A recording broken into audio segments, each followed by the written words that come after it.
Kale nkwaniza nate eggulo lya leero ku special notes wano ku mukutu gwaffe gwa SML News Yugi oli otya nno yonna gy'osinzira okutulaba weebale kutuwuliriza na kutugoberera olwaleero mu special notes mu mbezi yaffe ey'enjawulo njagala obubaka buno bwonna butuuke eri abakola omulimu gw'enkola naye naddala abayimbi. Obubaka buno bwa muyimbi amanyiddwa nga Eddy Kenzo, President w'ekibiina ekigatta abayimbi ate era kati omuwi w'amagezi omukulu owa President Museveni ku by'abayiiya creatives. Okusooka njagala okuyozayoza Eddy Kenzo nga bwe mumumanyi olw'okulabwa mu bantu abangi ennyo, n'alabwa eriiso ly'omukulembeze w'eggwanga, n'alowooza nti asobola okubaako amagezi g'amuwa mu kutereeza omulimu gwaffe guno. Nkuyozaayoza okusooka nina obukakafu nti Eddy Kenzo oba Edrisa Muzuuza nga bwe muyita asobola omulimu guno era ye muntu asaanidde okugukola. Nabadde mpulira abantu eggulo abaga nti Museveni atandise okujerega Buganda nga tayogera, era nze yadde mukadde wange Alex Mukulungaga nti okulonda kusaasira Catherine, n'olonda Jennifer Nakanguubi, n'olonda Eddy Kenzo, n'obafuula abawabuzi ba President. Obanga atyoboola Abaganda obbalaga nti tebakyayinayo muntu azitowa abo be bayina. Alex Mukulu y'omu ku bantu b'empenya ekitiibwa era bengobera ate bennyumirwa kubanga ebigambo bye bibeera well calculated. Naye ndowooza njagala kumuwakanyamu ku ekyo, njagala obutakkaanya naye ku nsonga eyo nti tewali President ngeri gyandinoonyeza muwi w'amagezi ku nsonga z'abayiiya n'anoonya omuntu ali wabweru w'ekisaawe ekyo. Eddy Kenzo akirimu muyimbi ategeera ddala obulumi obuli mu kisaawe ekyo era asobola okubulipresentinga okusinga omuntu omulala yenna. Wayinza okubaawo abamusinga, naye President ono ow'ebyobufuzi tolina bwandi mugambye nti tulonde oba Alex Mukulu oba omuntu omulala n'aleka oyo gw'alowooza nti abayimbi bennyini baamulondako muwa ekifo kwera President waabwe, ye aba alowooza nti ke baamala bamulonda ayina popular support and he has a huge following behind him within the industry. So I believe that's the reason nti yalondeddwa, although singa nze ne Alex Mukulu tubadde kutuula kutubuuza nti ani gw'olaba asobola okuwa amagezi okuwabula okutereeza ekisaawe kino twandiwaddeyo erinnya eddala. Naye Museveni as a political entrepreneur alowooleza mu ani ayina numbers. Kati oli bw'abanga yawangulako akalulu mu bayimbi nga Queen Sheba ne Eddy Kenzo, Museveni aba akitwala nti bano bayina support ey'abannaabwe, and indeed support eyo bagirina. Kale njagala kusaba mukadde wange Alex Mukulu nti omuvubuka ono yeetaaga tumuyambe buyambi, tukirabe nga kaweefube akoleddwa okwaga okutereeza ekisaawe kino mwe tuli as opposed to okubanga kiina statement eri Abaganda. Of course, the debate of whether the presidential advisors really advise the president is subjective, only known by the appointing authority. He who appoints them to advise him knows when and how they advise him. Our concern would be that are they advising enough, and is their advice worth the expense and cost on them? That too is a subject of debate for another day. For today, I want to congratulate Eddy Kenzo I also want you okumugumya nti he was the right person for that appointment at that time, and also to communicate our unwavering support to him for as long as he's advising the president on the creatives industry. We congratulate you, Eddy Musuza, aka Eddy Kenzo. I think in the next coming days, I'll be looking forward towards meeting Eddy Kenzo for first an interview and two for an exchange of ideas. You never know, we could be able to help each other to improve. I want to look at Eddy Kenzo not as a Museveni's person, but as our person.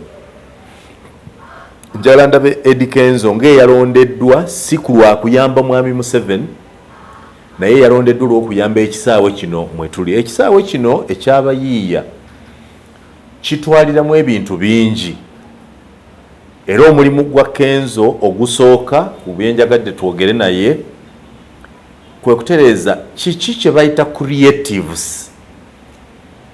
Kubanga abantu badde bagamba President yalonze Eddy Kenzo abeere omuwabuzi we ku byobuyiiya. But we need to unpack and see what constitutes the creative industry. When we talk about the creatives, who falls under there? Who belongs there? And do those who belong there know that they belong there?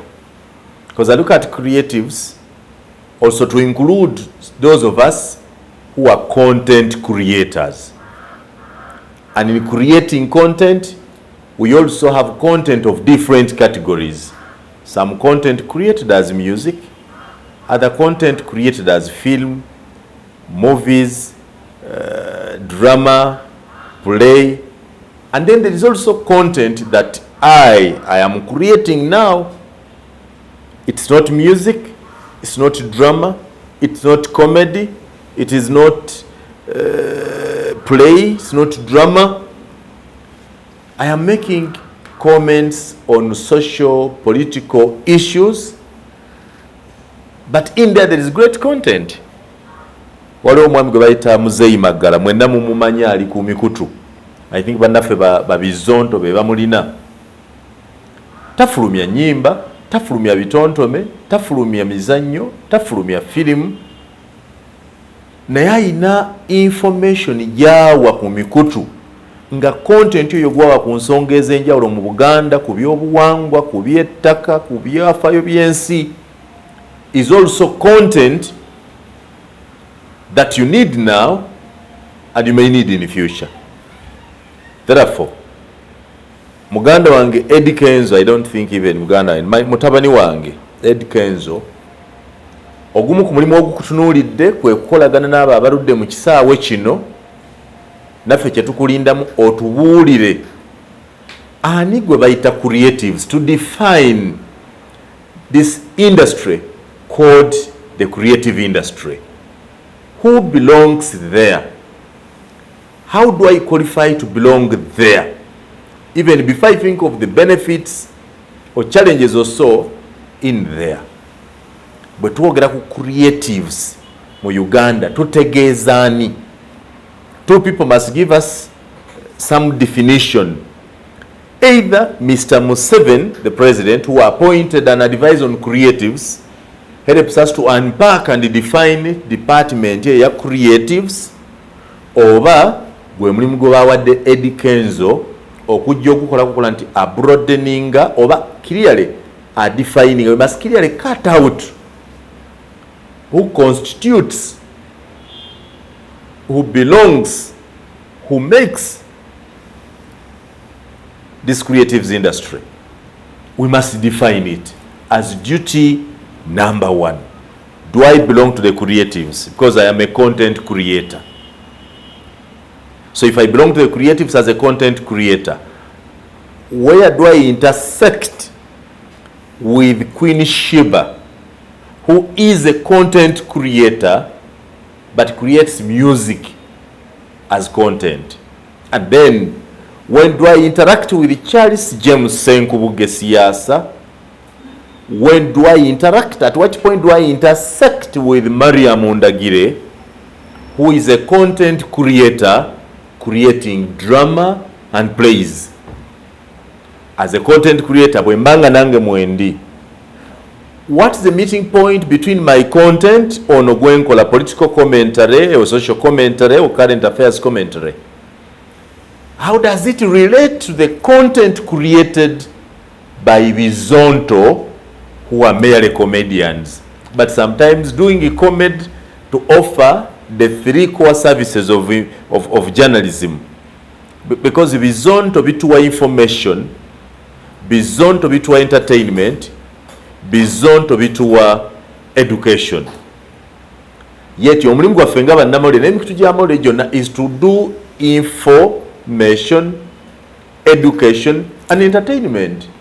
So Bizonto as a group are equal to a TV station, to a radio station, to a newspaper, because they are doing functionally the same jobs. The difference being the method and approach or packaging of this information. So Bizonto are content creators because of what they do. I am also a content creator because of what I do. Do I belong to the category that Mr. Museveni wants Eddy Kenzo to advise him about?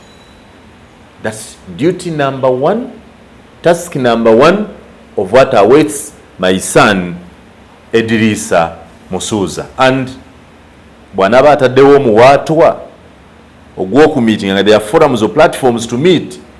These are some of the discussions we'd like to know, to talk about. We want the creative industry to be properly defined, clearly cut out. Number two, how is the creative industry structured? Ekisaawe ky'abayiiya kizimbiddwa kitya? Structure, how is it structured? Where is it? Okisangawa? Abayiiya ba Uganda ab'ebika byonna bali luddawa? Obasangawa? Bateekeddwa batya? Bayita mu miteeka agamufuga oba ebiragiro? Is this industry properly governed? As a third point, how is the creative industry governed? Ekisaawe ky'abayiiya kiddukanyizibwa kitya era kifugibwa kitya? Buli omu akwate kamera n'omuzindaalo oba akole kyasobola ajja akole content, because is a creative. Abantu abatandise okukola content awemula kuba naye content. Assalamu alaikum wa rahmatullahi wa barakatuh. Amanya n'eddoboozi Haji Abudu, omusomi w'edduwa. Nkola ku nsonga ez'enjawulo, emirimu nga gikutataganyeko, ebyenfuna byo nga bidobonkanye, ne oba oli bweru wa ggwanga emirimu gyakucankalanako. Jangu kusomere ku dduwa. Okuva edda nedda edduwa zaabaawo, edduwa zisomebwa, omuntu n'oterezebwa mu mbeera yonna ebadde ekusibyeko akanyaaga. Nina ekyoto kye nsobola okukumira wadde oli bweru wa ggwanga nga toli kumpi wano, n'ofuna omukisa ogwo nawe n'osomerwako ku dduwa nga nkuteddeko n'akabaani. Allah ajja kukusaasira, ajja kukwanukula. Kuba ku nnamba yange y'essimu 075 2 44 751 ne ku WhatsApp kwendi. Mpereza obubaka sobole okuyamba. Assalamu alaikum wa rahmatullahi wa barakatuh. Abo bo tubayisizza tutya? How do we treat such cases? What qualifies to be content here in the immediate and in the aftermath? What content are we talking about? How is the content industry structured? How is the content or the creatives industry governed? Ebintu bino njagala mwenna abayimbi bannakatemba ab'emizannyo abateeka ebintu ku TikTok naffe abateeka ebintu ku YouTube tubirowoozeeko, kubanga Mwami Museveni ne General Salim Musala abantu babiri bateekwa okutulaga we tugwa. Mwami Museveni ateekwa okutulaga mu nteekateeka ze ez'okulaakulanya abantu omuli parish development model, emyoga, operation wealth creation, abayiiya nga bayimbi, abayiiya nga bannakatemba, abayiiya nga bakola comedy, abayiiya nga bakola content ngono gwenkola bagwawa era bayambibwa batya, gavumenti ebatreating etya. That's a duty for Mr. Museveni, because when you read Mr. Museveni's book, Mr. Museveni's understanding of economics, the one they are now calling the Musevenomics, Mr. Museveni talks about the factors of production. And I want to look at the factors of production under Musevenomics to include capital and labor. Now, I want to bring the two factors of, to find the two factors of production in the scenario of a content creator oba mu kisawe kya Eddy Kenzo. Nti mulimu ayina capital ne mubaamu ayina labor. Omu ayina obukugu, actually bintu biringa bisatu I think, mulimu entrepreneurship, mulimu capital ne mubaamu labor. That omuyimbi ye kyayina nga ye asobola okulinnya ku stage, asobola okuyiya oluyimba, asobola okuyimba. That's labor. Naye ate talina ssente ziyinza kumutwala mu bantu ku recordinga luyimba olwo lufulume, oba ssente zimala okwetegekera ekivvulu asobole okuyimba afunemu ssente. So he lacks capital. He has the labor, but he does not have the capital. Sometimes he does not even have the entrepreneurial skill to turn his music into a viable business that can feed him today, tomorrow, and the future. So, the three factors at play in the Musevenomics: capital, labor, and entrepreneurship. Mu kisaawe ky'abayiiya, ab'ennyimba, ab'emizannyo, naffe abatudde wano mu ebiri.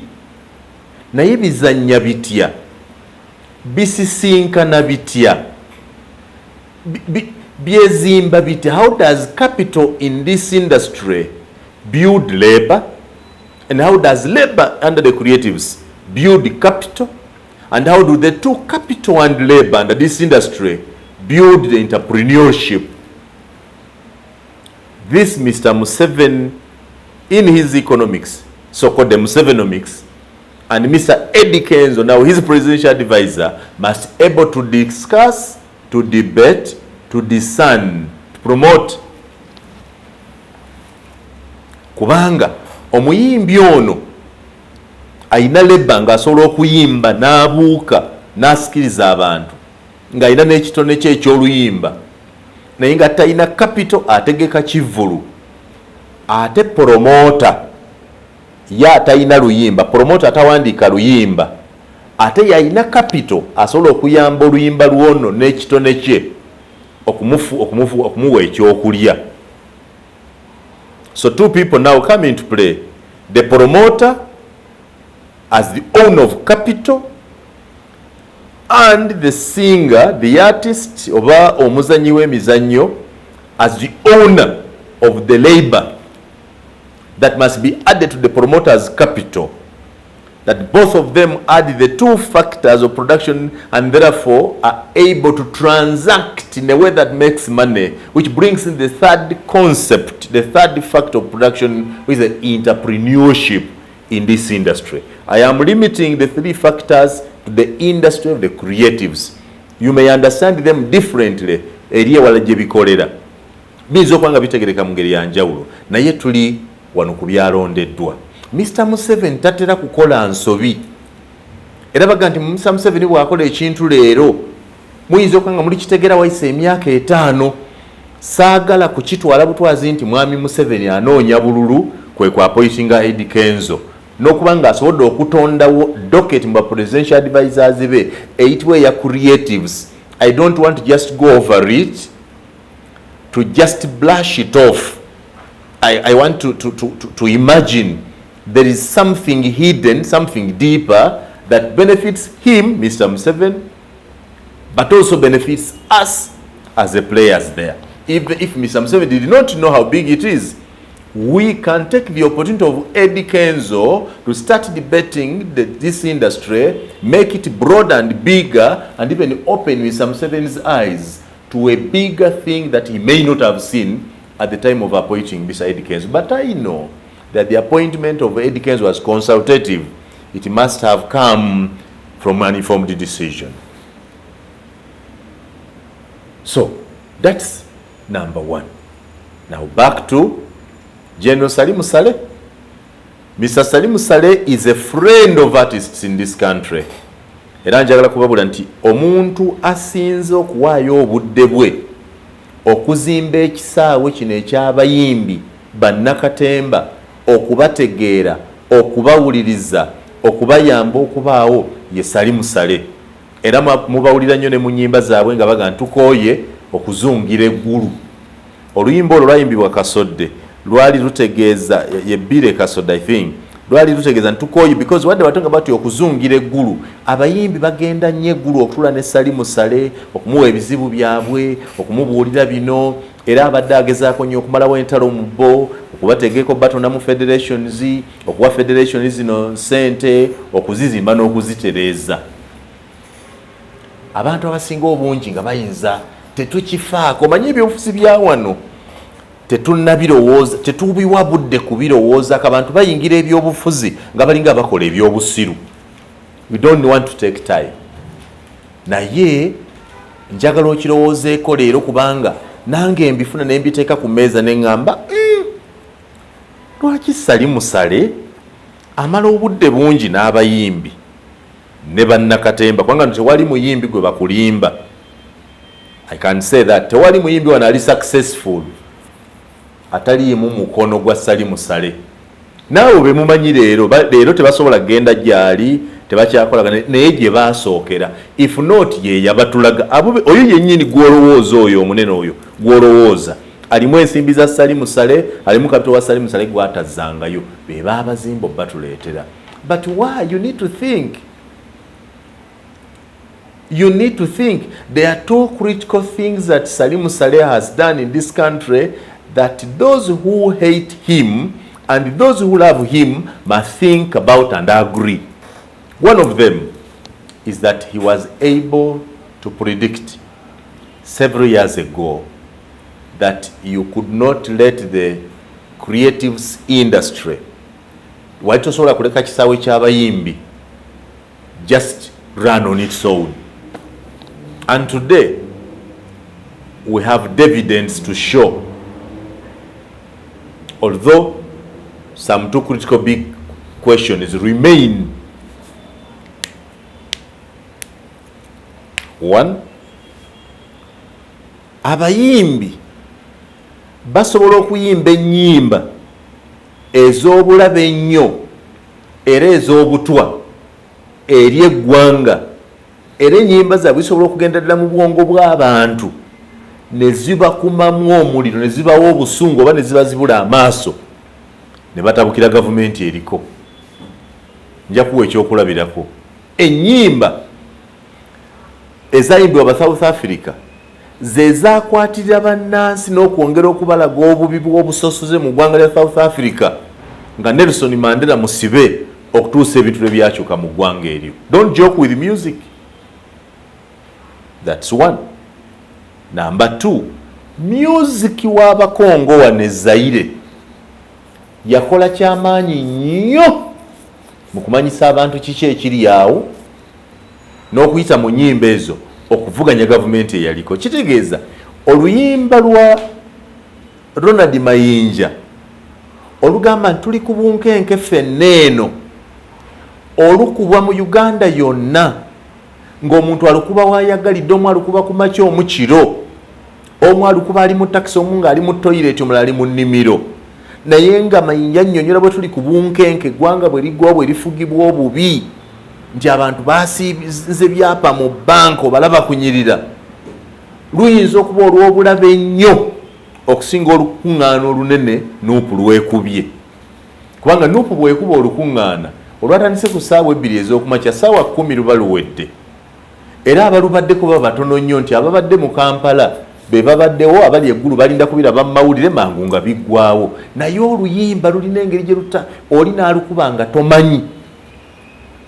Njagala bbaga nti wano mmange yaŋŋamba nti Obote bwe yawaŋŋangusa Ssekabaka Muteesa waliwo ennyimba ze baagaana okuba ng'eza Ddaani Mugula baga nti baalaba taliiwo. Maama aga nti baazigaana nga tosobola kuluwulira ku leediyo, naye abantu abalinanga bu gramofoni baazikubanga mu kyama mu bisenge byabwe waakiri basigale nga balina ekibajjukiza kabaka waabwe obutamwerabira. That is the power of music that the Museveni government saw nga bannaffe obaolyawo abalaba opposition n'abala tebannakiraba. So Salim Saleh is not with the music industry merely because he loves them. It is a security measure.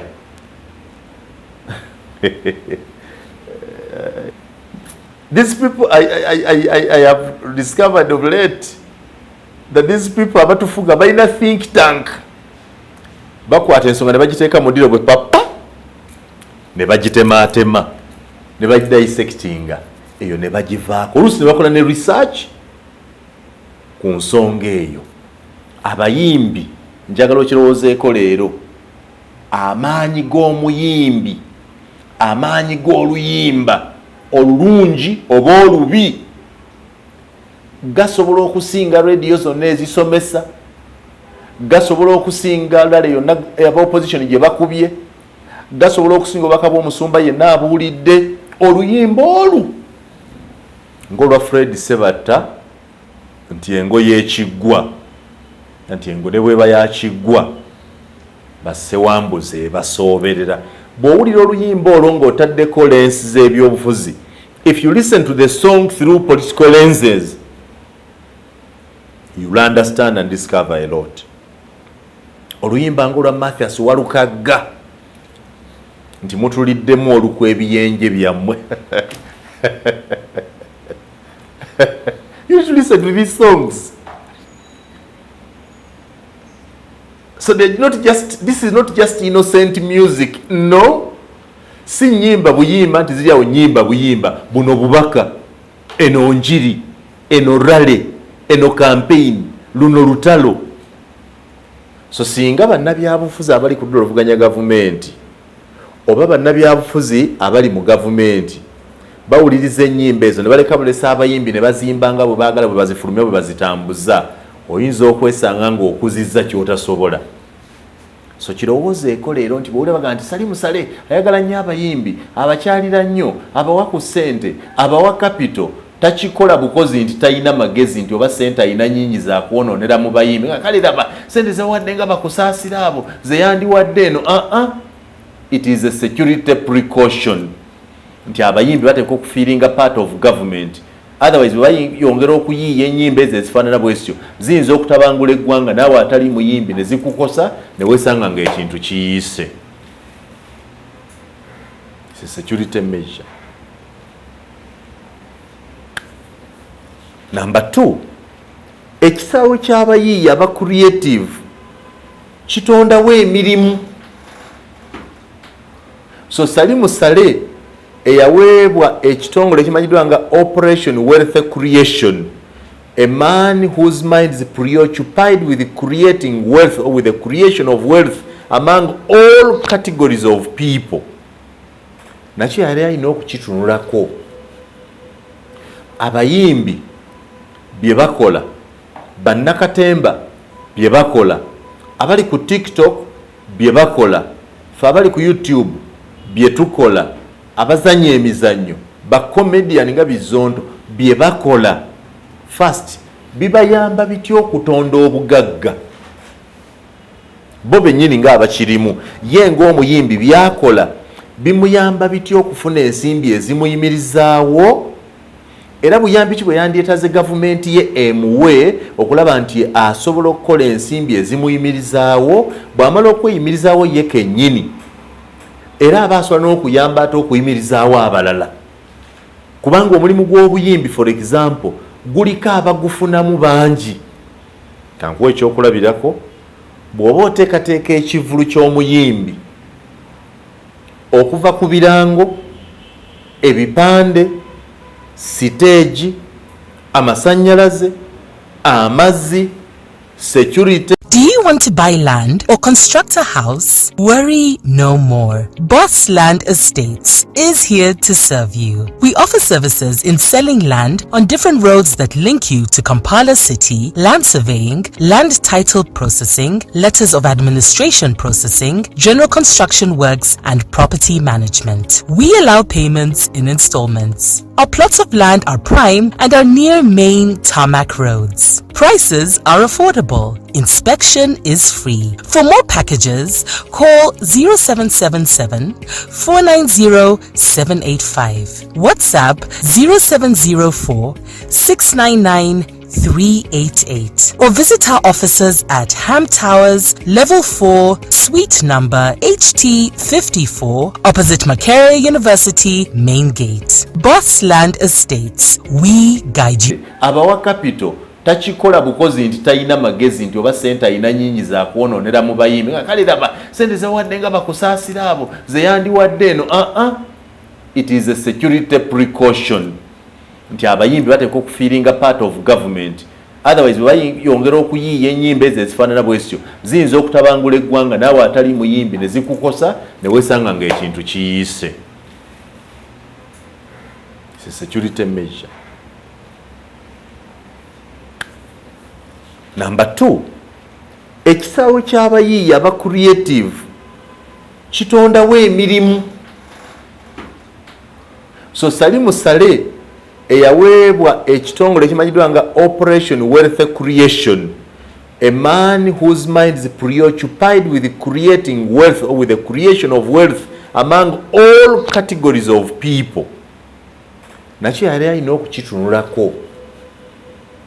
Abayimbi bye bakola, bannakatemba bye bakola, abali ku TikTok bye bakola, fe abali ku YouTube bye tukola, abazanya emizannyo bakomedian nga Bizondo bye bakola, first bibayamba bitya okutonda obugagga bo bennyini nga abakirimu, ye ng'omuyimbi byakola bimuyamba bitya okufuna ensimbi ezimuyimirizaawo, era buyambi ki bwe yandyetaze gavumenti ye emuwe okulaba nti asobola okukola ensimbi ezimuyimirizaawo, bw'amala okweyimirizaawo ye kennyini era aba asobola n'okuyamba ate okuyimirizaawo abalala, kubanga omulimu gw'obuyimbi for example guliko abagufunamu bangi.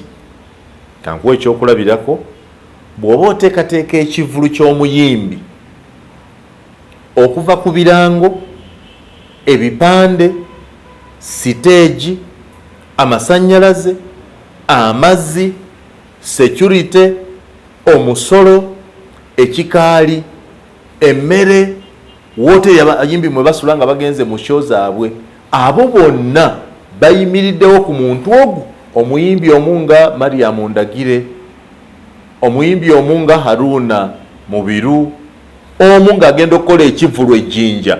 Abantu abo bonna benjogeddeko, omuli n'abatunda bigigi n'abatunda obiti, baba bagenda kumufunamu, which means oluyimba oba katemba ng'omuzanyo gw'aba Ebonies oba gw'aba Senkubuge siyaasa gulina capacity to create wealth. So when you hear the Salim Salehs giving money or investing money mu bayimbi, they are not simply donating or giving out goodies. They are dealing with a sector of wealth creation. Because Musevenomics, where he talks about the 7 factors of production, according to him, abayimbi can be a factor of production. They can be first, in one they can act as capital, in the other lens they can act as labor, in another lens they can also act as entrepreneurs, covering the 3 factors of production. So Eddy Kenzo bw'obanga walowooza nti baleese Eddy Kenzo, Museveni naye atutamye agenda asolooza abayimbi, kati yawakusaasira aleese ne Eddy Kenzo, taleese buleesi.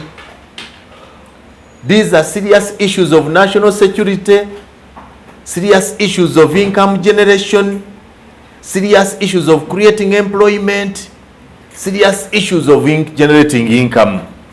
It's not just there at Eddy Kenzo. So nziramu okwandiza Eddy Kenzo ku buvunaanyizibwa buno, naye nga nsaba nnyo abamutuukirira, kubanga nze simutuukirira, simanyi gy'ali, naye abamutuukirira mumuweeko akatambi kano awulireko ebimu ku byo, tulabe oba biri bimu ku ebyo byasuubira okukola oba nga binaaba bya mugaso. N'ekinaasembayo, Eddy Kenzo alina omulimu omunene ogw'okutubuulira bbeeyi y'ebiyiyizibwa. Simply put, Eddy Kenzo has a duty to carry out wide consultations with the sector players to help us determine the value of Uganda's creatives. For example, essaawa eno bw'oyagala okugula emmotoka, nga njagala kugula Range Rover, baga nti bweba ya 2020 eri milioni 10, bweba ya 2010 eri milioni 8, bweba ya 2024 eyo ya bbeeyi. So motoka eyina bbeeyi yaayo okusinziira ku mwaka mwe yafulumizibwa n'ekika kyayo. Nti motoka bweba Range Rover bagisera okusinga Primo, ate Range Rover bwebanga ya mwaka gwayitako ate eyinza okuba wansiko nga Primo yakafuluma egisinga ebbeeyi. So the year of manufacture and the type of car determine the value of that particular car. Kati mu kisaawa ate eky'okuyimba mbuuliraako bbeeyi y'oluyimba eri etya? Kirowoozeeko, ntaddewo bibiri. I wanted to use the analogy of the car n'oluyimba, because these two people are manufacturers, they're all producers. One has produced a song, another one has produced a car, using same factors of production and targeting the same thing. They all want profit from what they have put. But it's very easy to determine the value and pricing of the car. It is quite difficult to determine the pricing and value of a song.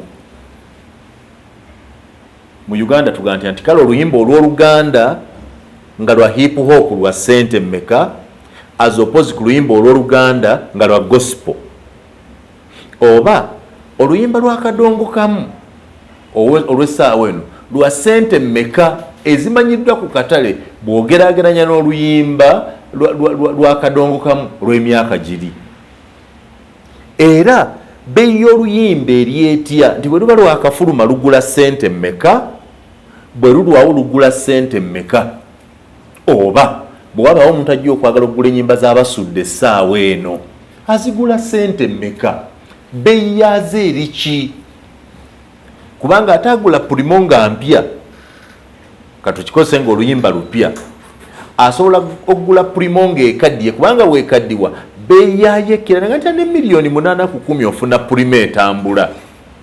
Ate oluyimba lw'abasudde lumaze emyaka 2, basobola kulutunda kulugyamu ki? Especially now nga Hamani Basudde yaluyiiya yafa, takyasobola genda mu bivulu ku performinga, kubanga abayimbi wano abasinga obungi the biggest source of income to their music ebadde kuteekateeka bivulu. Ne bannakatemba bwe bate kugenda nga bakola public shows. Watya ng'oli takyasobola genda mu kubuukabuuka mu bivulu nga Gravity omutuju bw'abuukabuuka, nga Alien Skin, nga Chameleone bwe yabuukabuuka, because time is going to come nga Chameleone takyasobola kubuukabuuka mu bbanga nga bw'abuukabuuka kati olw'emyaka and natural factors. Asigala afuna kimu ekyo kye yayiiya. What is the value of our creatives? Omuzannyo gwa nakakaawa bannakawunde ogumaze emyaka 20, emizannyo gy'aba Ebons egimaze emyaka 20 nga tugiraba, gyatundibwa sente mmeka luli? Essaawa eno gitundibwa sente mmeka? Era bw'oba otayagadde genda mu theatre labo nita kugulaba ng'agulabira ku TV asasula ki? era bannanyini kuyiya muzannyo ogwo basigala bafuna ki? What is the value? How do we determine the value of the content that we create as persons under the creatives industry, either as artists, as TikTokers, as YouTubers, as bloggers, as comedians, as poets, as playwrights? What is there a determined system of value attachment? Nti oluyimba luno bw'oluyimba lugula miliyoni 10. Kitegeeza obanga oli ku nsingo olina ennyimba zo 10.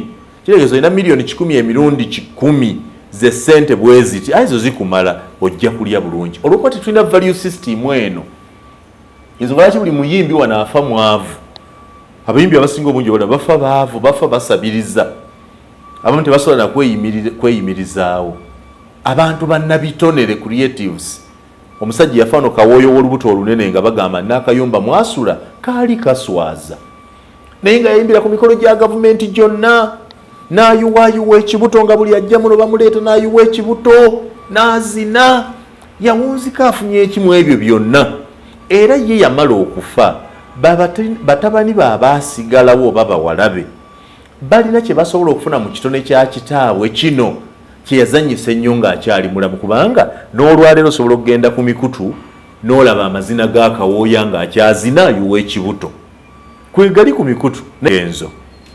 Era njagala kumusabira nti afune omukisa okuwuliza ebintu bino. Bw'aba abifunye nga neyagadde twongere okubyogerako. We are very ready to support you and to help in shaping this industry because we belong there. I am a content creator. I create content on a daily. Even as I speak now, I'm creating content. What is the value of this content today, tomorrow, and next year? How much do I get from this content? In the immediate, in the midterm, and in the long run? What do I get from it? So, njagala bannakatemba, abayimbi, ba blogger, ba YouTuber, ba TikToker, bonna ekifo kya Eddy Kenzo ffe tetukijerega, tetukizanyisa, tukiteekeko pressure, tunyigirize abakitonzeewo okulaba nti balina kye bakola kye balaga. But so far, I must be categorically clear, Mr. Museveni and the NRM have succeeded in bringing meaning and attaching value to this industry. The commercialization of content is still a challenge. Having a predetermined commercial value of what the artists do, but the industry is already beginning to take shape, to be properly structured, to make meaning, to make money. It is promising, it is creating wealth. It follows straight right into the Musevenomics of the 3 factors of production that I have talked about. But the exploitation, that one side that owns one factor of production, called the promoters, who own capital, may be exploiting, or the other way, the artists who own another factor of production called labor. Or is it those who own labor that are exploiting the other ones who own capital? Kubanga naye ategeka ekivulu, promoter ategeka ekivulu nga tamanyi bino akivaamu. Naye wunzika nga akoze, omuyimbi afunye n'abalala bonna bafunye, naye ye nga promoter ng'agudde. Naye nga tekyakoze kyaganyudde abalala n'asigala ng'aweddewo. This and more should form part of the task list, the to-do list, the checklist of my brother Idrissa Musuuza, aka Eddy Kenzo. But overall, we congratulate you upon your appointment as a presidential advisor on creatives, and we will pledge our support to you to have this industry blossom, to have this industry thrive for the benefit of the country in terms of revenue and tax collection, but also to we, the creators, as a wealth creation initiative for God and my country.